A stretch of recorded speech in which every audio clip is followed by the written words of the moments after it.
الله الرحمن الرحيم. رمضان كريم. وأنا قدومي من قدك طبعا قرارات دراسة قدوم كلها شعبك اللي أنا شرفت له.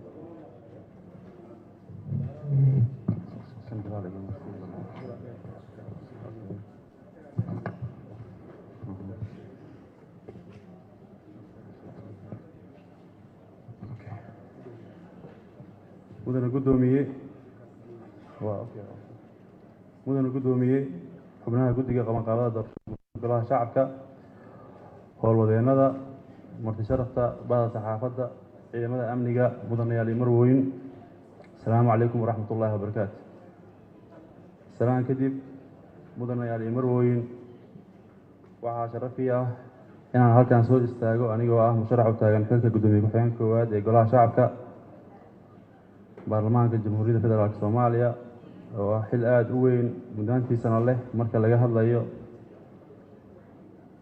howlaha qaranka.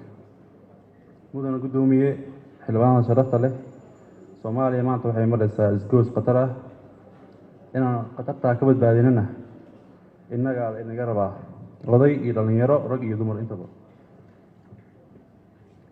wadada keliya ee aan badbaado iyo horumar aan ku doogsan karno aan ku gaari karno waa in aan gacmaha isqabsanno qalbiyada iska wada jirno mas-uuliyadda dalkana si wada jira u qaadano. aniga waxaan usoo istaagay inaan xaqiijiyo in dhallinyarada xildhibaanada ah door sharaf leh ka qaataan dib u dhiska dalka iyo sal u dhigidda sharciyada iyo xeerarka ummadda lagu hagayo. sidaa darteed waxaan isleeyahay dhallinyaronimadu waa cudud iyo caqli nadiif ah ayna tahay inay u adeegaan dalkeen.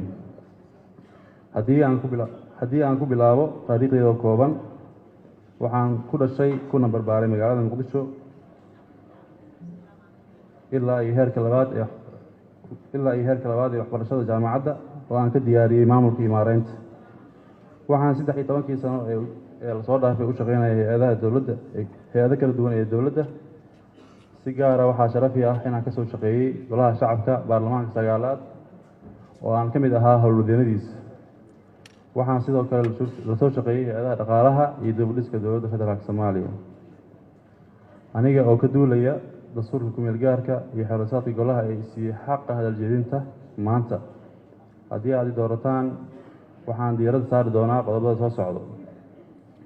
qodobka koowaad madax bannaanida golaha shacabka iyo xeerinta kala aragduwanaanta. mudana guddoomiye xildhibaanada sharafta leh si guud baarlamaanka federaalk waa hay-adda ugu sarreysa dalka. golaha shacabka waa matalayaasha shacabka soomaaliyeed.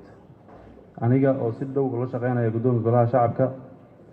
guddoonka golaha si waajibaadkiisa u guto madax bannaani oo waafaqsan dastuurka ku-meel gaarka iyo xeerasaadka. waxaan ka shaqeyn doonaa inaan waajibaadkeena u gudanno haddii ay ahaan lahayd sharci dejinta la xisaabtanka xukuumadda kalsoonisiinteeda ama kala noqoshadeeda iyo howlaha kale ee dastuurka golahani waajib sharci u siiyey. waxaan ballan qaadayaa in golahana noqdo madal laga tixgeliyo xorriyadda ra'yiga islamarkaana u shaqeeya danta qaranka soomaaliyeed. kala aragduwanaantuna ayna noqon mid curyaamisa howlaha golaha. dhamaystirka dastuurka. mudana guddoomiye xildhibaanada sharafta leh sida aad la wada socotaan dastuurkeenu waa qabyo muddo ka badan 10 sano.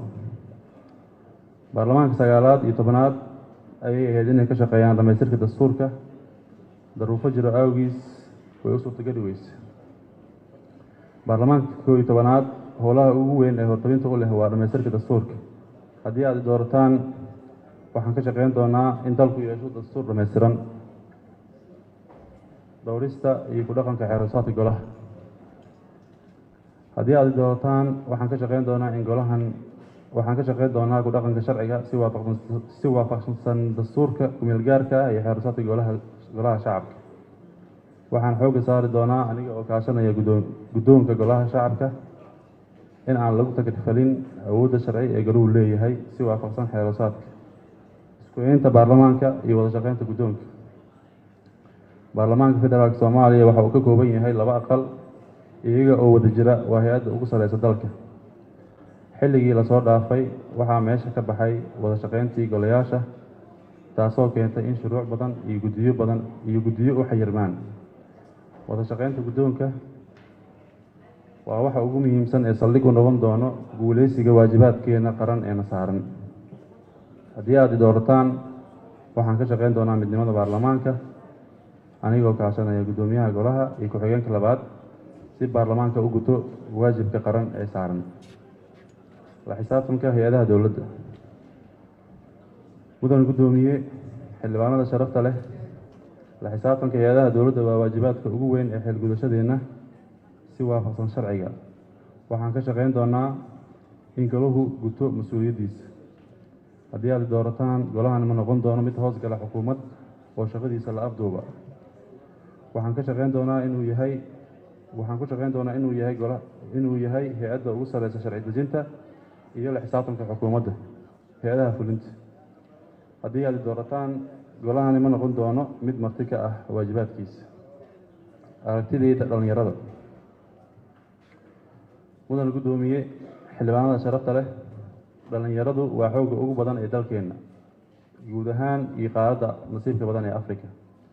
dhalinyarada Soomaaliyeed waxaa lagu qiyaasaa in ka badan 70% inay ka yihiin bulshada Soomaaliyeed tir ahaan. xubnaha sharafta leh ee golaha shacabka inta ugu badan waa dhalinyaro. taasi waxay inoo tahay fursad weyn oo muujinaysa awooddeena. waxaan xog ogaal u ahay xaaladda ku xeeran dowlad dhiska Soomaaliya. waxaan ogahay duruufta dhalinyarada Soomaaliyeed iyo dhibaatooyinka ku haysta dalka iyo dibadda. haddii aad doorataan aniga oo si dhow ula shaqeynaya guddoonka golahani wuxuu noqon doonaa mid loogu shaqeeyo aayaha dhalinyarada iyo dhammaan bulshada Soomaaliyeed laguna dhiso mustaqbal wanaagsan. gunaanad. waxaan joognaa xilligii dhalinyarada ee hogaaminta dalka ka qayb qaadan lahaayeen ayna tahay in fursad la siiyo. golaha sharafta leh waxaan idinka codsanayaa inaad codkiina isiisaan guddoon u adeega danaha ummadda Soomaaliyeed iyo gaar ahaan dhalinyarada oo aad ogtihiin duruufaha haysta ay ugu weyn tahay shaqo la'aanta, tahriibka iyo xag jiraynta. doorkan waa doorkii dhalinyarada. waa mahadsantihiin.